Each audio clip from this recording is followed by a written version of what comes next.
माजी आयुक्त अनिल पवार यांच्या नाशिकच्या जागेची पाहणी करण्यात आली। काल पथकानं पांडवलेणीच्या पायथ्याशी असलेल्या अनिल पवार यांच्या प्लॉटची पाहणी केली।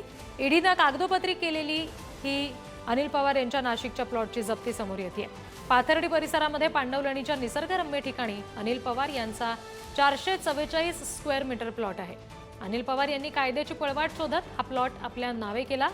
त्यांच्या सटाणा इथल्या मालमत्तेची सुद्धा ईडीनं काल चौकशी केली। तर पांडवलेणीच्या पायथ्याशी असलेल्या या जागेजवळूनच या संदर्भात आणखी तपशील देत आहेत आमचे प्रतिनिधी किरण ताजणे।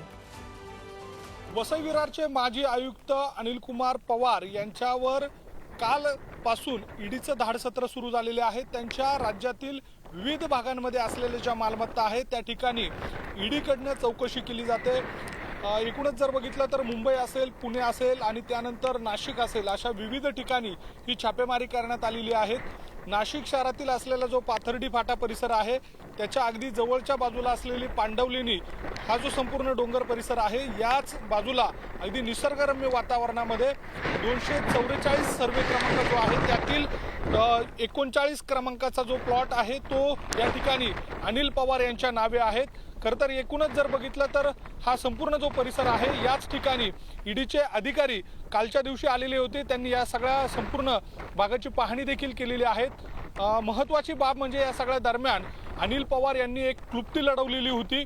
आपला जो पुतण्या आहे तुषार पवार त्यानं ही जमीन घेतलेली होती आणि त्यानंतर त्यानं जे अनिल पवार आहे त्यांच्या ज्या आई आहे निर्मलाबाई खंडेराव पवार यांना गिफ्ट केलेली होती, त्यांना बक्षीसपत्र दिलेली होती आणि त्यानंतर अनिल पवार यांच्या ज्या आई आहेत त्यांनी पुन्हा ही अनिल पवार यांना ही जमीन दिलेली आहे, हा प्लॉट दिलेला आहे। अशी ही एकूण जी खरेदी झालेली आहे ती अशा स्वरूपाची एकूणच कागदोपत्री दिसते। या सगळ्या दरम्यान आता ईडीकडनं जी चौकशी केली जाते त्या चौकशीमध्ये नेमकं काय निष्पन्न होतं हे बघणं महत्त्वाचं असेल। मात्र एकूणच जर बघितलं तर कालपासनं अनिल पवार यांच्यावर जे आहे ते ईडीकडनं चौकशीचा जो फेरा आहे तो सध्या सुरू झाल्याचं आपल्याला पाहायला मिळतंय।